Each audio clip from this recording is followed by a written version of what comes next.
Hello. Today we're going to be combining, kind of doing a recap of two episodes that I started this podcast, this channel with, the Yamas and the Niyamas. So that would be, or those would be episodes 1 and 4.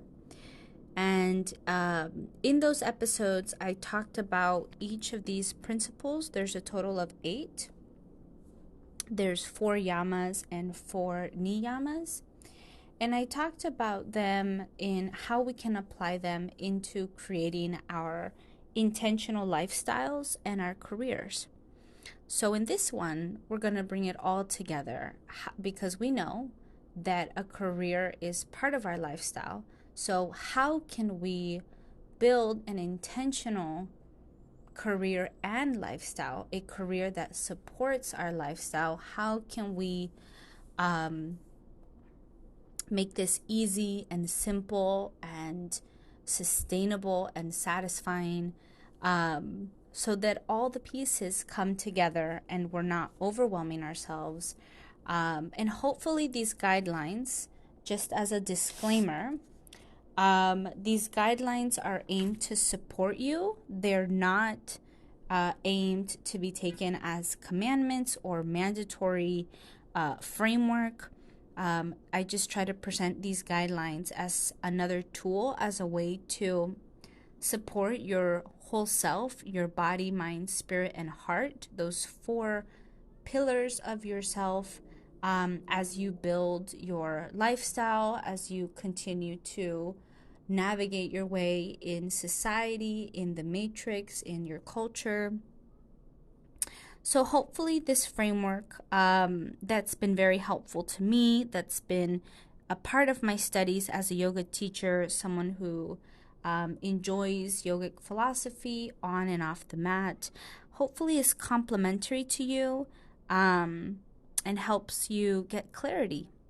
So just as a refresher, and for those of you who maybe are more familiar with the physical practice of yoga, I'm going to go through the 8 limbs of yoga, which are kind of the foundation of kind of this yoga tree, yoga world, that has a lot more, I would say, of the philosophy than just the physicality of it. So the first limb, and not in any order, I should say as well, not in any particular order. The one that's most well recognized is asana or asana, depending on how you pronounce it. It's the physical practice. So that's what we typically see in postures, in people on a mat, buying yoga straps and yoga blocks and doing different positions to move the body to get us into a place of physical embodiment. So that's one limb of yoga, is asana or asana. The next one is pranayama, which is all about breath work, because the word prana is energy. So it's energy work. It's using the breath to heal, nourish the body. There's many different breathing techniques that can get us into deep rest, give us energy, can detoxify our minds. So that's another limb, a second limb of yoga. A third limb is dharana, spelled Dharana, and I probably won't spell out each of them because some of them are quite long. But I just say that in case I'm pronouncing that incorrectly. And it means concentration. And concentration in this is different than meditation. It really is kind of about that deep work, about that focus, that intentionality. Because when we're concentrating, when we're focused, we have a clear intent. We're quite grounded and very clear. We have clarity. So that's dharana. Another one is dhyana. I hope I pronounced that okay. And that one is meditation. So that 4th limb of yoga is dedicated towards introspection, reflection on the mind, being more self-aware. So we might say that dharana is more external focused in terms of being concentrating or concentrative in things. And dhyana is more introspective and internally concentrating. We have pratyahara, which is spelled Pratyahara, and it stands for sense withdrawal or controlling the senses. So this could really be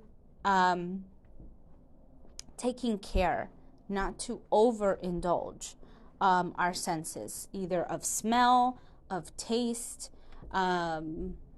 touch, any of our senses, trying to be mindful of what we're taking into our bodies through the different senses. And then the last two limbs that we're going to get into in this episode are the yamas and the niyamas. So yamas are typically, or in some ways, defined as restraints. So these are guidances, principles that are supposed to advise us in limiting things that we should be careful of. And then niyamas are the other four principles that help us observe or help us put into practice these principles, these holistic ways of being. So we have the 8 limbs of yoga. So each limb sometimes is focused or is highlighted more in different styles of yoga. So for example, asana, the physical practice, has multiple styles. So that could be yin yoga, hatha, vinyasa, bikram, power, ashtanga, multiple different styles, ways you can physically practice. Then there is a certain pranayama, that's the other limb, where you just focus on the breath work. There are certain styles of yoga that are just focused on meditation and devotion. And actually, sorry, I missed one limb. Let me just quickly recap. Oops, sorry. It's called samdhi, and it means enlightenment, and that's the final limb. I jumped the gun. Sorry, you all. So those are the 8 limbs, including samdhi. And samdhi, meaning enlightenment, is kind of that self-realization. It's that over-encompassing, that pinnacle point where we are not only true to ourselves, our spirit, our whole selves, but we have reached that center point of awareness and intuition and enlightenment, however we view that word enlightenment. So yes, as I was saying, there's different styles of yoga that kind of focus in on these different limbs. So I don't want to get too caught up in the yoga styles, but just so you have a little bit more context as we dive into the main 2 limbs that we'll be focusing on, that really cover the principles, kind of the guidance, the philosophy of yoga, and how hopefully we can use these principles in our careers, in our lifestyles, so that we can have more peace, more understanding, more clarity for ourselves and for others. So another quick recap going through the principles. So the yamas are said to be the restraints. So these are pieces or principles that show us what we should be mindful of. So one of them is called ahimsa, which stands for non-harming. So we can think of this in our careers and our lifestyles as quite literally not harming another person or not harming ourselves. But there's different layers to this, because non-harming can also be the emotional the mental, not harming ourselves with our thoughts, not thinking ill of others, as much as that is really hard. Not harming our physical possessions, our physical spaces, not cluttering or creating a chaotic way of working. There's multiple ways to think about non-harming, and this is really to be mindful of.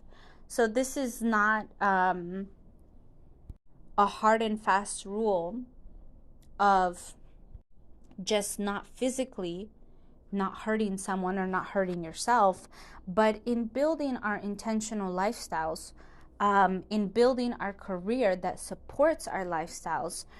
How are we going about these steps? How are we going about in our thinking that incorporates this principle of non-harming, so that we can have an overall lifestyle that is harmonious, that isn't hurtful for others or ourselves or the planet, or we're not hurting our culture. We're doing something that's helpful, that's hopefully taking it into a better, more holistic, healthy direction. These are the questions, the bigger overall questions that we can get into when thinking about ahimsa, because it's not just for ourselves. It always has this, all of these principles have a dualistic and kind of reflective quality. So going into the second yama called satya, which is translated or stands for truthfulness, this is the piece about not just not lying or being honest, but it really is about shining a light on the things that we maybe don't want to see or that are hard to look at.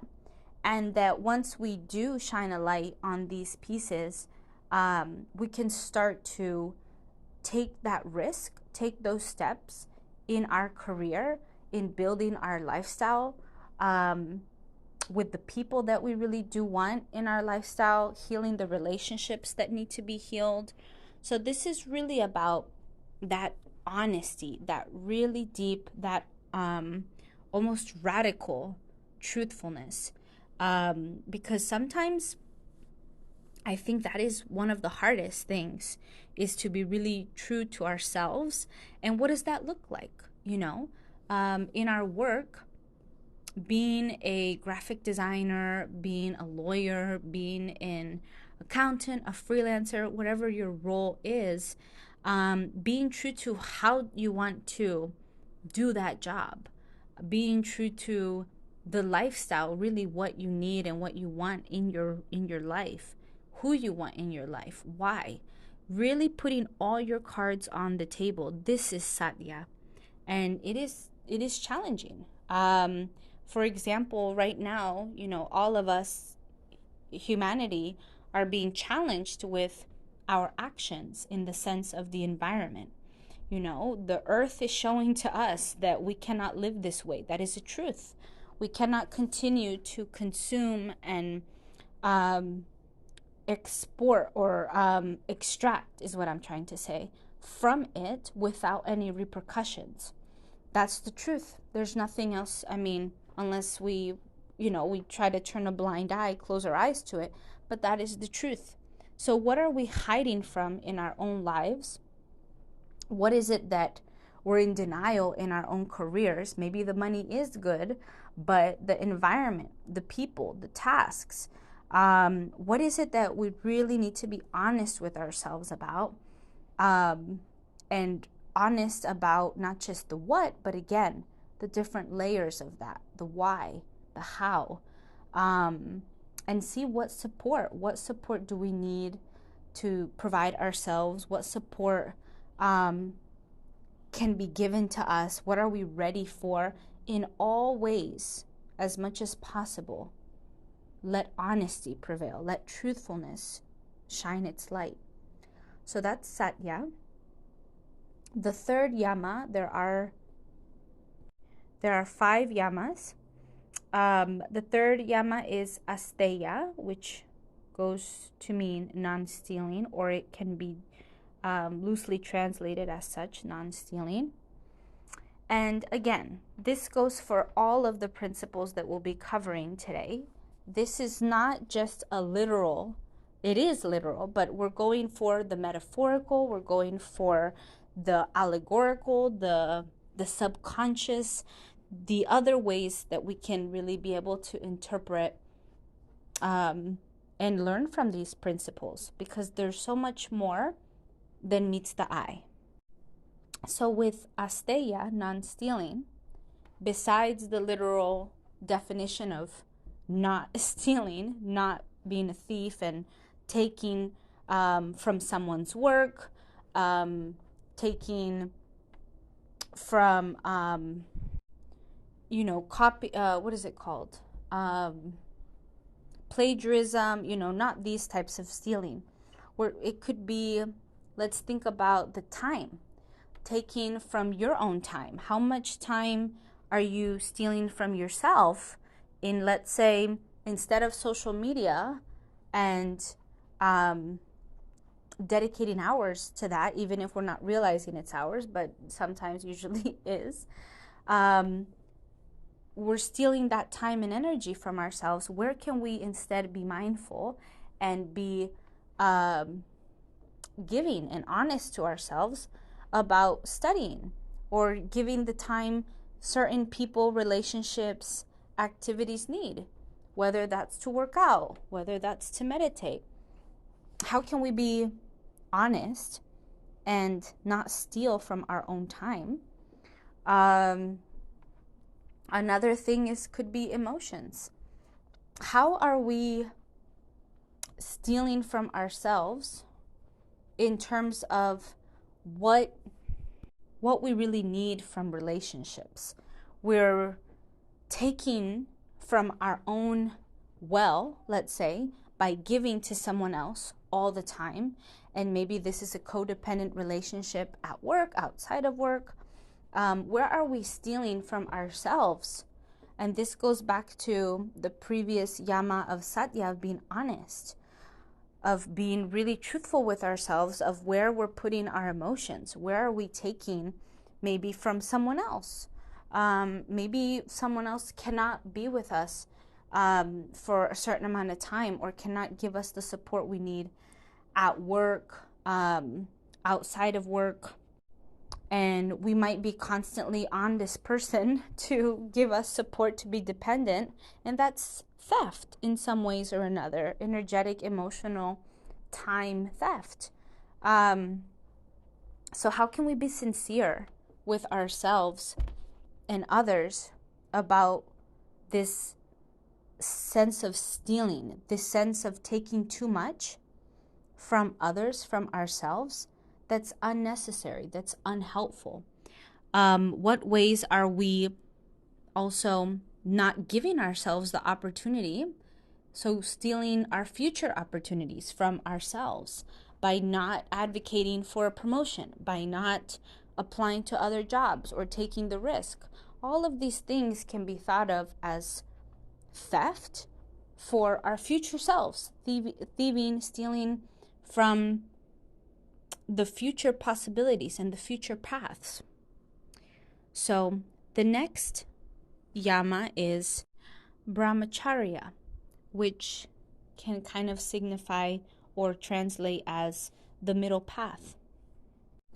It could also mean moderation, or with the word Brahma in the word brahmacharya, Brahma meaning God, the divine. So we're walking the path with the divine. So recognizing that we are a spirit, recognizing that we are a soul, we have a spirit and a soul before we had a body. How can we honor those values, that essence of ourselves? What is it that maybe we've been denying of our spirituality, of this core part of ourselves that needs to come to light? This is not necessarily a religious thing, although it may be, if that is what works for you and that's what gives you peace and harmony. but this is really, how are we being true to our spirit, our soul? How are we walking, building our lifestyle, and even our careers? Because I have seen colleagues of mine who have started in, let's say, one path of marketing, but then really wanted to be able to use their skills for their faith, in nonprofit, religious organizations, or they have worked for nonprofit that help the environment, but they have done it in the service of something greater than themselves, something that they have really felt aligned with, and really wanted to connect more with their, that their spirit is connected more with.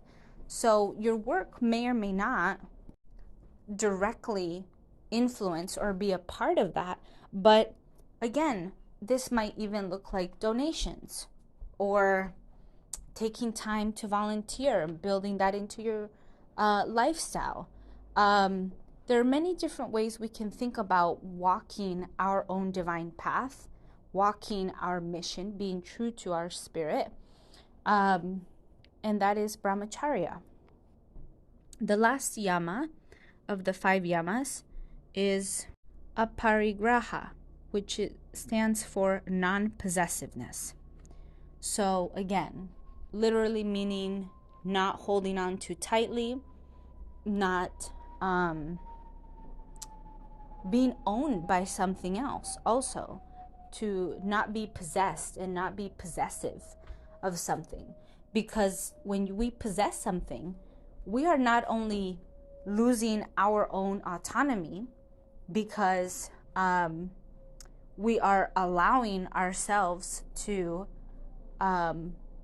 be dominated or distracted by something else. Because if I am so concerned, let's say, with taking care of my car, and I really want my car to look polished and clean and inside and out, I might think that that's a caring thing, that I'm taking care of my possessions.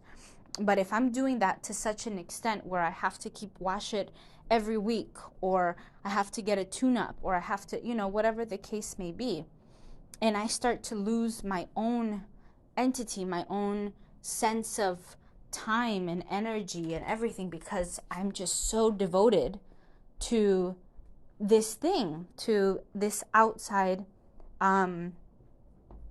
something outside of myself, then I am being possessed. I am being possessed with this feeling, this fervor of dedication and investment to something that is beyond me. So I lose my own sense of soul and spirit and identity at the cost or at the service of the car or the relationship or the job. So when we think about non-possessiveness, it's not just us attached to something because we want to own something. We also, in so doing that, lose ourselves, because we are allowing ourselves to be taken over, to lose control of ourselves. And maybe it's not a conscious thing. For example, with work. A lot of us think that working overtime, working dedicated efforts in certain projects or with certain people is going to help us. People pleasing, butt kissing, all of these different strategies are going to help us into our career, into growing and climbing up the corporate ladder. But the more that we give ourselves over to those strategies, the more that we lose ourselves in those tactics, then the more those things take over us. And we then become the people pleasers, the overachievers, the perfectionists, fill in the blank, whatever that might be. But then we lose our sense of intention and spirit, and not only do we try to possess, but we become the possessed. We are then possessed and imbalanced. So think about this with your relationships, How are you holding on too tightly? Think about this with your overall lifestyle that you're building.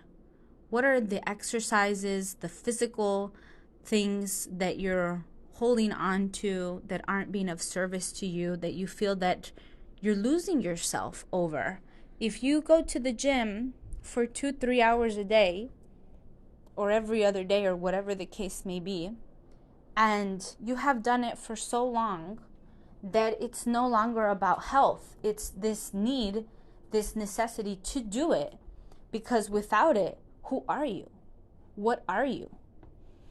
If you do artwork, if you have to read a certain amount of pages, if there is this necessity, this must, that is beyond your control, that feels like you are giving up a part of yourself without it, then that would be a starting point to really question, have you lost yourself to this thing, this person, this activity, this job? Why? Where? In what way? How can you start to reclaim and bring back, possess back your sense of spirit, so you can walk that middle path, have that brahmacharya, so you can stop stealing your energy and time or from other people, the asteya, so you can be honest with yourself, the satya, so you can be non-harmful to yourself and others, ahimsa. All of these yamas together help paint the picture, help you bring together a sense of balance and harmony and introspection. And these are the things to be mindful of.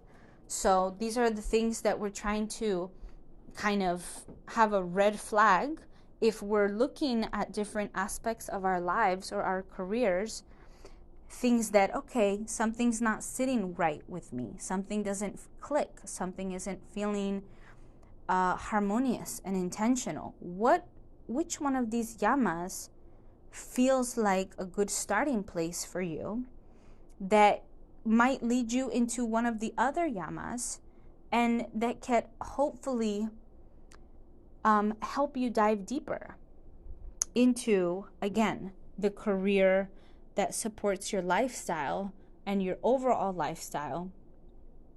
What are the yamas that feel that are the most resonant with you today?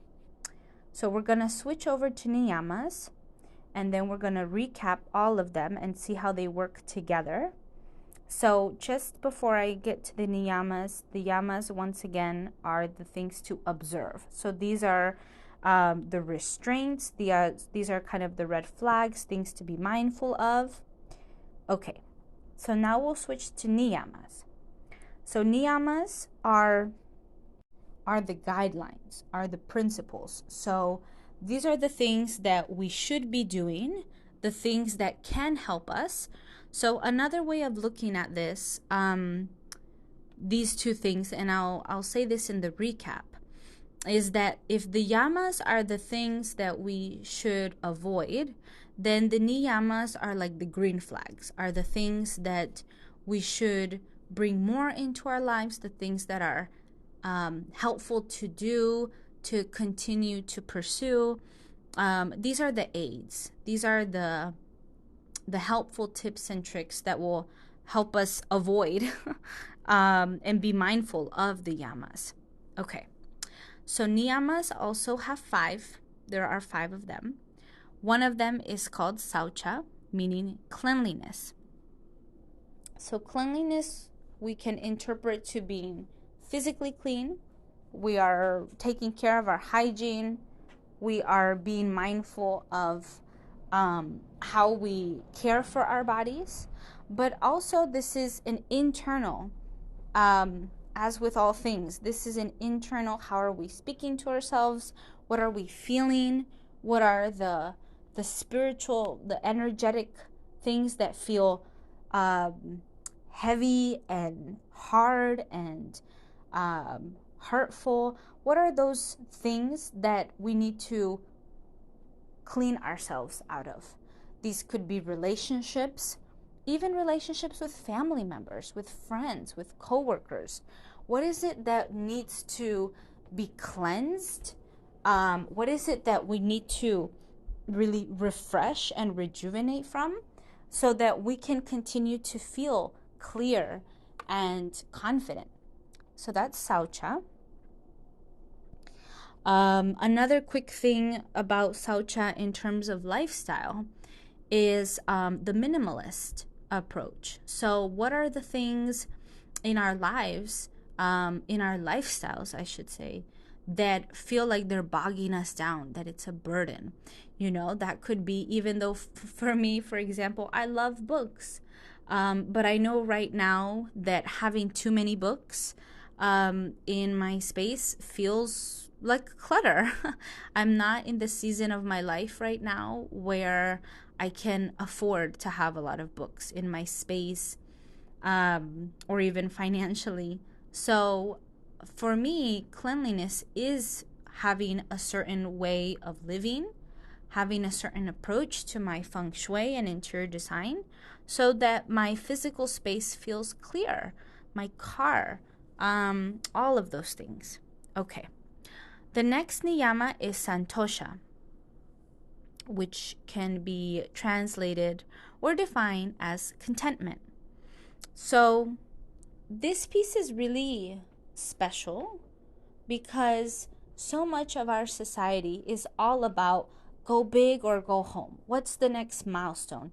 Where are we pushing? You know, let's keep going. Let's keep learning. And while that's great, particularly in the northern hemisphere and the Western world, where that can be easily acceptable and accessible, is it helpful? Is it hurting us? You know, there's nothing wrong with being content, with feeling a sense of satisfaction, with going home with a solid day's work and feeling that you've just done what you've needed to do. You didn't overexert yourself. You didn't go above and beyond in a workout with your physical body, physical movements. You're not always doing a HIIT workout. You're not always pushing yourself until you sweat and do a PR, a personal record, and you know, you just do what you need to do.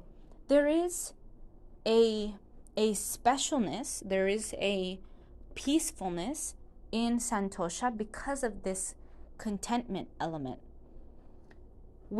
And I should say that is something that I would like us to think about more in what does it mean to be satisfied in our lifestyles? What does that mean to be at this place of peace, of satisfied with how you're getting to that goal? And then once you're in that goal, or once you've made it to that step, how to feel content. Contentment is in each step of the process, is in all of the things. It's not just getting to that goal knowing that you will be content in some place, but also feeling that contentment throughout the process.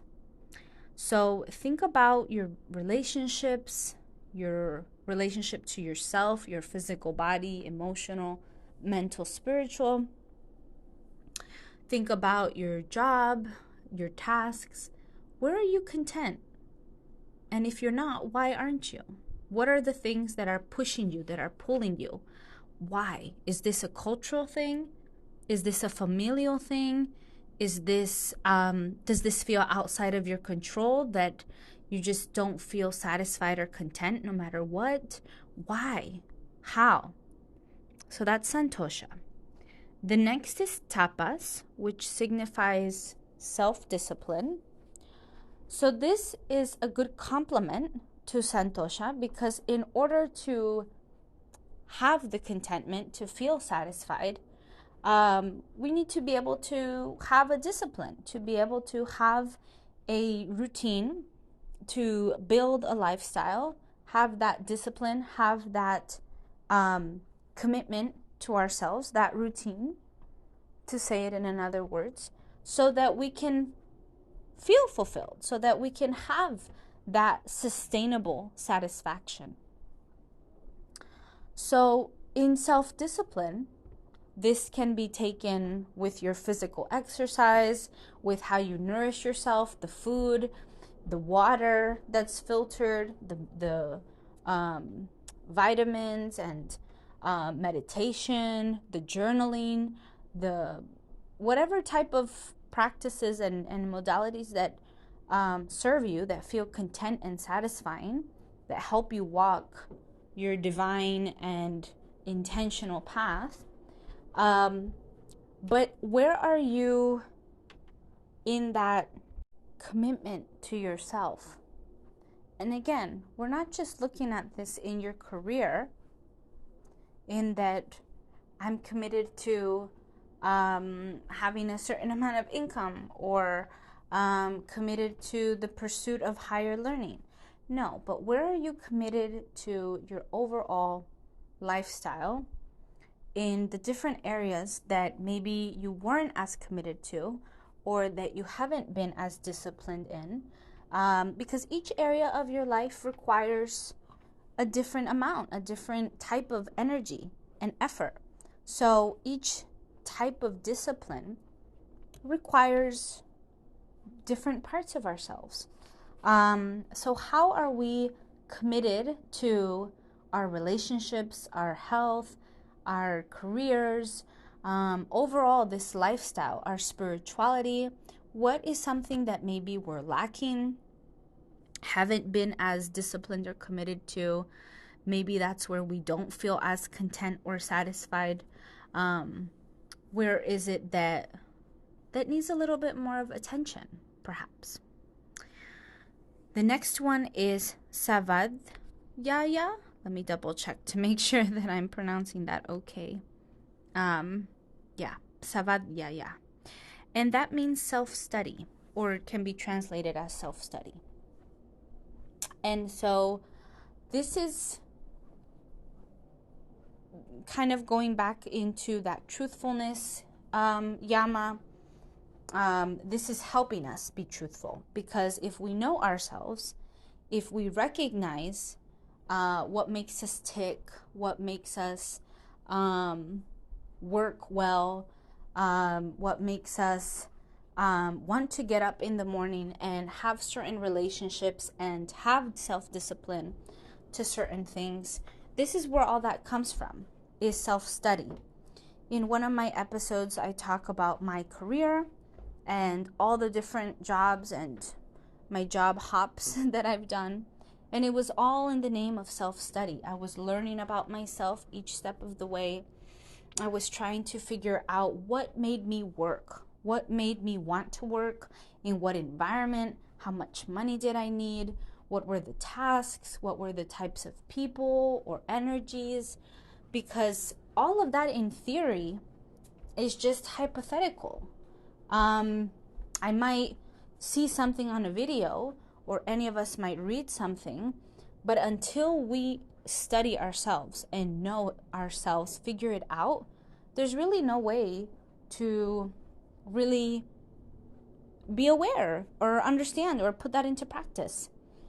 So self-study can be, it could definitely be hypothetical, through books, through personality tests. I love that. I love personality tests.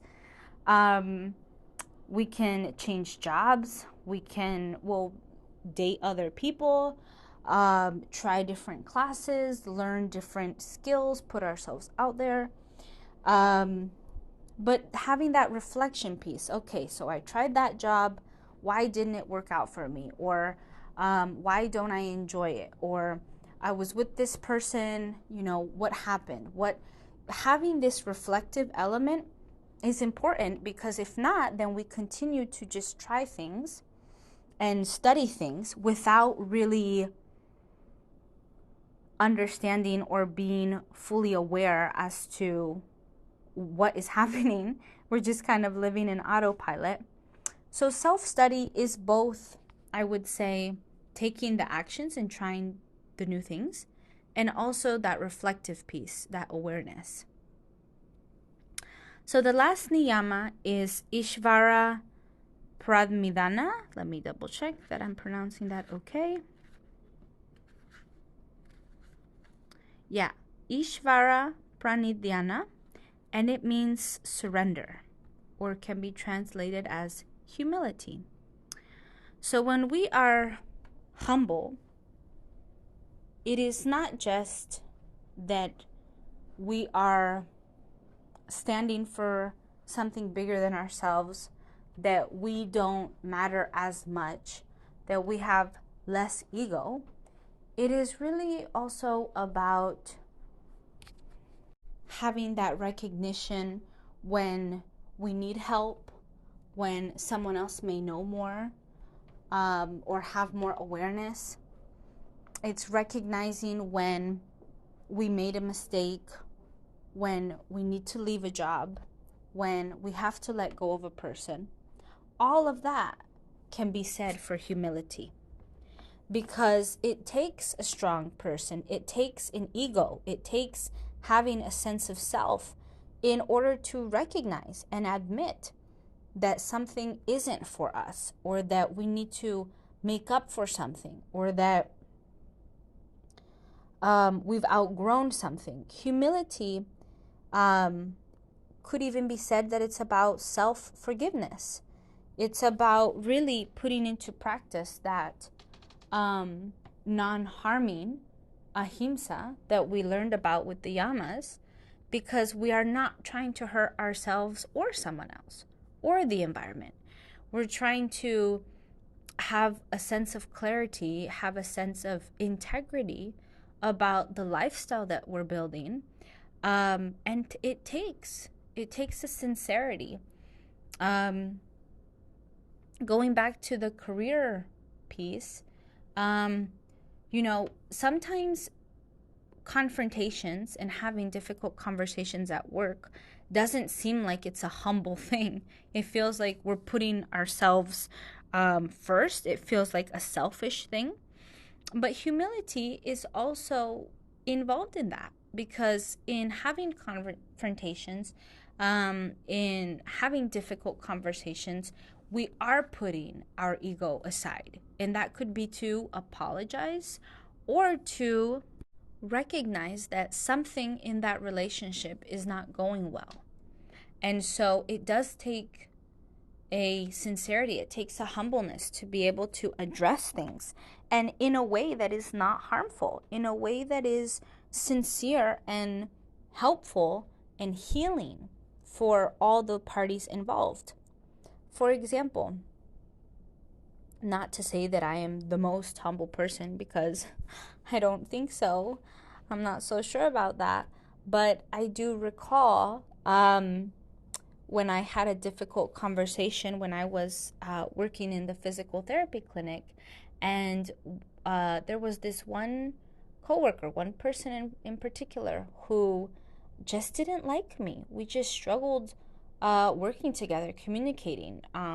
I didn't feel that I did anything wrong, but every time I worked with her, it took humility, I would say, in striking a conversation with her, trying to see the benefit of the doubt, trying to give her the same, not the same, but more maybe respect and more peace.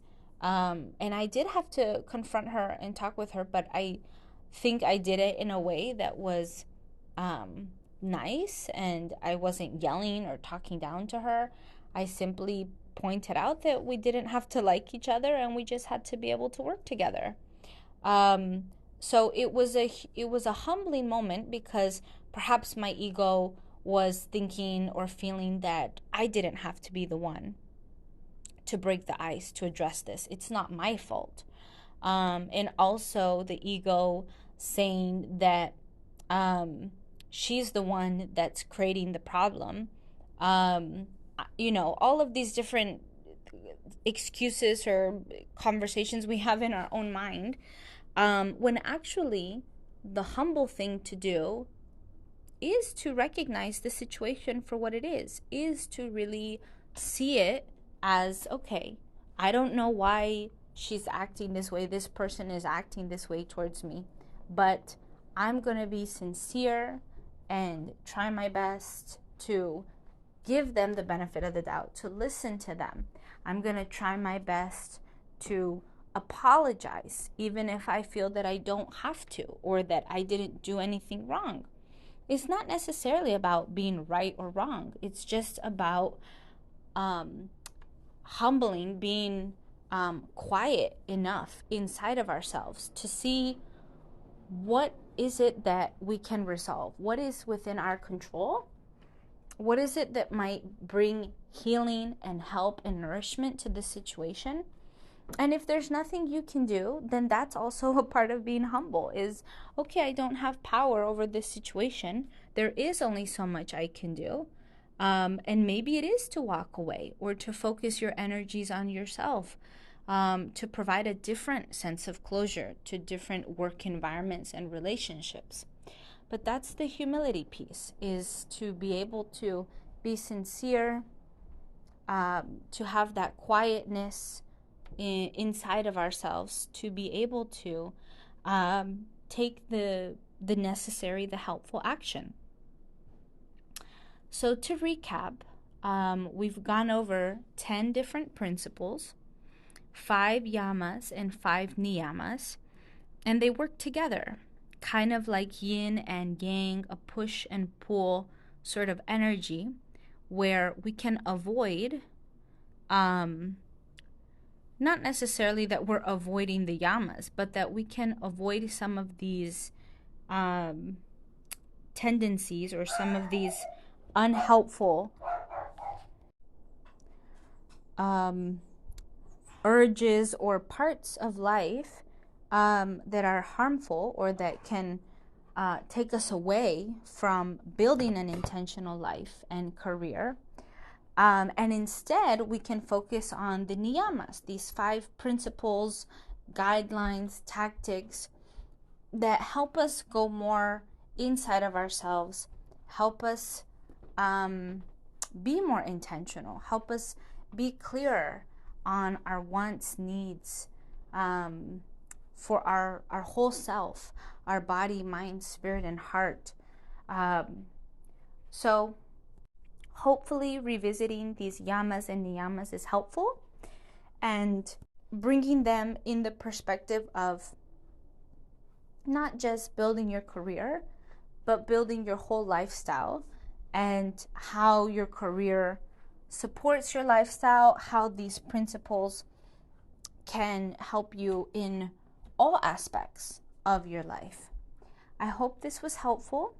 If you want to go more in depth on the yamas or the niyamas, excuse me, please revisit the other 2 episodes that I have on them. And if you'd like to see more about the yoga philosophy, I am planning a episode about just the 8 limbs of yoga, and interpreting them, redefining them for the purpose of looking at building an intentional lifestyle, being purpose-driven, supporting our careers, all that good stuff.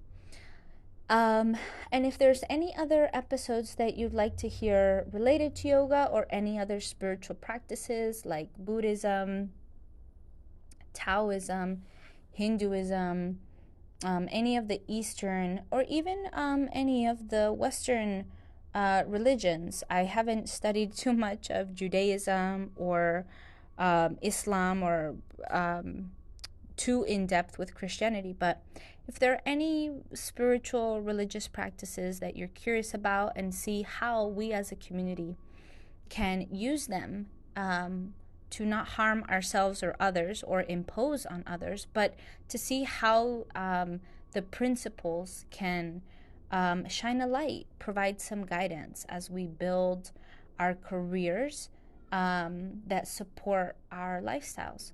Let me know in the comments. And until next time, be well.